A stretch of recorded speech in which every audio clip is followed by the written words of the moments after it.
When people point out the plight of women living in Muslim-majority countries like Afghanistan, Islamic supporters counter with the claim that Christianity is abusive to women.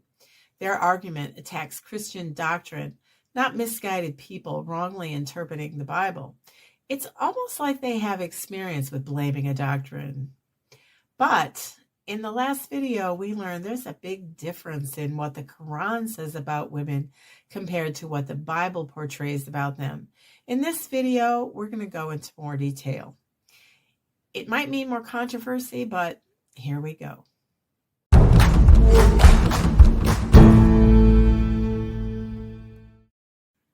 The truth is, Christian doctrine does not support the abuse of women. In marriage, for example, the two become one, and the man is to honor his wife as he honors his own body.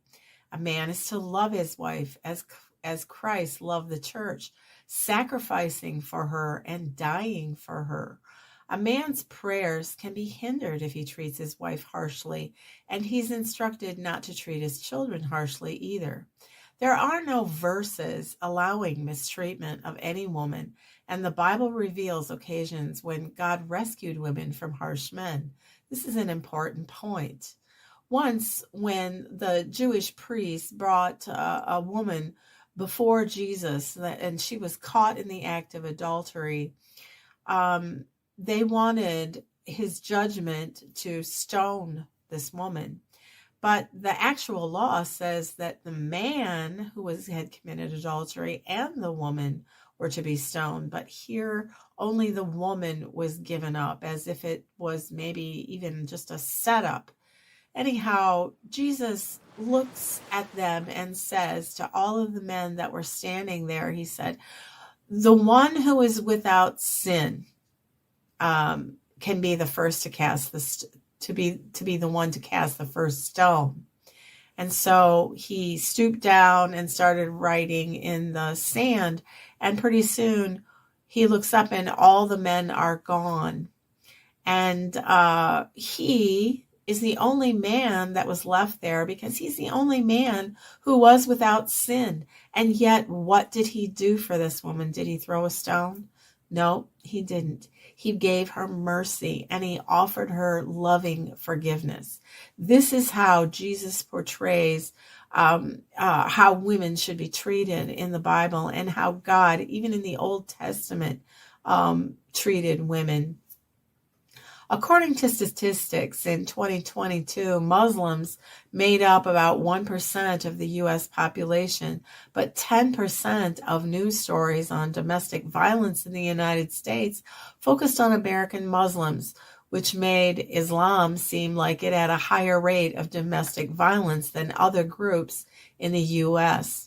And yet by 2024, an Oxford study reported that domestic violence among Muslims was related to its theology and religious practice.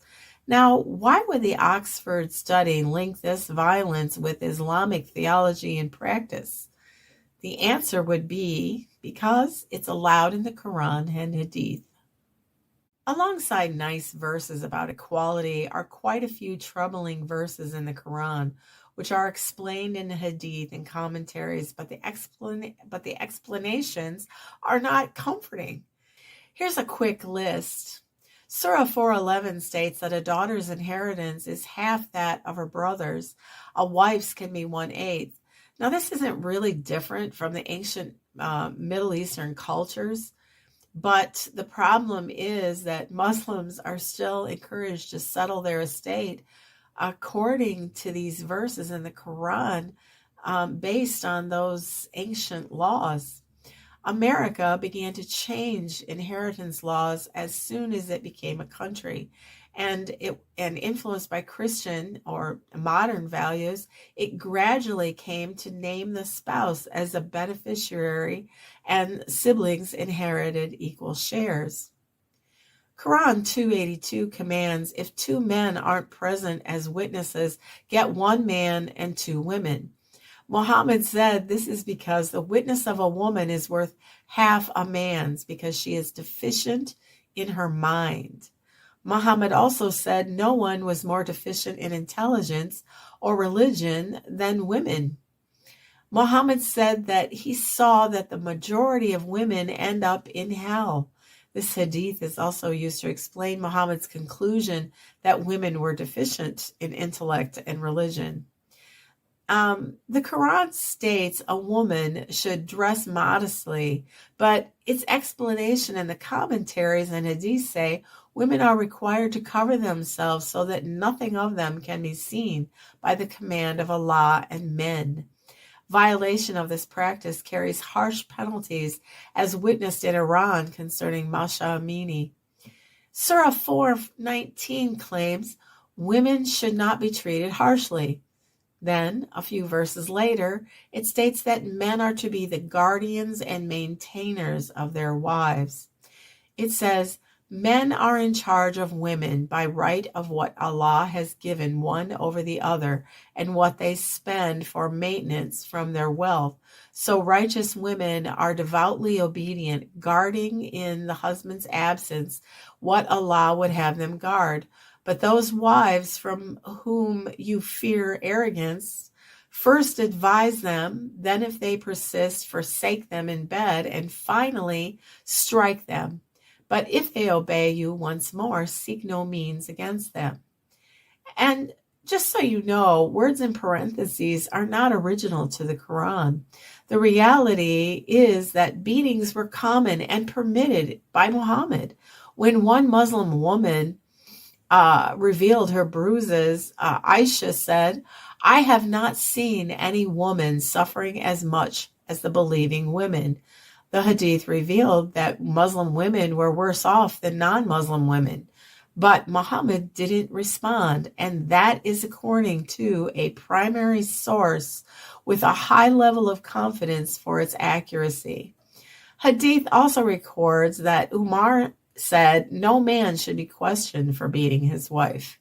Islamic sources also show that a woman was beaten for praying and fasting too much, at least more than what her husband desired. The hadith even uses verse 434 to allow a woman to be hit in the face. The word gently has been added to the Quran to lessen its cruelty in the eyes of Westerners. In this video linked below, Shabir Ali confirms lightly is an interpretation not in the original Quran and tries to make sense of the command that Allah gave to men. And spoiler, the Quran never mentions a toothbrush. Some Islamic teachers say it is like disciplining a child, which is still not considered normal in the 21st century. Actually, Muhammad hit his child bride and he didn't warn her first, and Aisha said it gave her physical pain. He also hit another child he wanted to become his wife without warning her. Did Muhammad violate the Quran's command, but apparently it was okay? Now, you might be wondering, why is allowing a man to lightly strike his wife okay? The only answer given is this is the recommendation given by the Quran and Sunnah, and they are not to be questioned. In fact, countries like the United Arab Emirates, Pakistan, Iran, Yemen, and Afghanistan fight for their right to uphold this concept. But being struck lightly is not the experience of most victims of this theology. Reports from Afghanistan state 85% of women are victims of domestic violence. And the domestic violence spreads to daughters fleeing forced marriages and female circumcision. After the murder of 3 Muslim women in Texas, the Islamic Council of North America held an emergency meeting to discuss increases in fatal domestic violence cases among American Muslims. Honor is another term to describe these cases. Estimates are there are well over 5,000 committed globally. Honor in Muslim communities are murders to erase the immorality of a daughter refusing to abide by the societal laws of Islam pertaining to arranged marriage, styles of dress, owning a cell phone, being on social media, or dating a non-Muslim. But they can even happen if a daughter was raped while obeying all those rules. Deaths can be explained as suicides or disappearances. This violence may be committed by a father, a mother, or a brother. And keep in mind, in Islam, all a man has to do is suspect a woman is disobedient, according to the Qur'an. In 2016, American law enforcement sources claimed there were over 20 of these cases a year in the United States, but the real number is hard to calculate because instances are labeled under domestic violence. This has been a rising concern in America since 2012, when shelters for women or child protective agencies hesitated to get involved in what they identified as a cultural issue.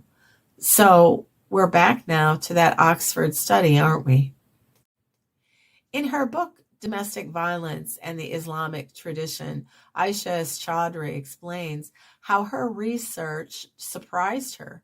She began in an attempt to defend her religion, but discovered the long tradition of violence against women due to the interpretation of Surah 434 and the view that women were not equal to men, and the fact that the texts were not concerned with keeping women safe.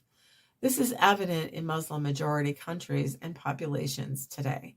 Modern Islamic scholars in the West are working to introduce alternate interpretations of Surah 434.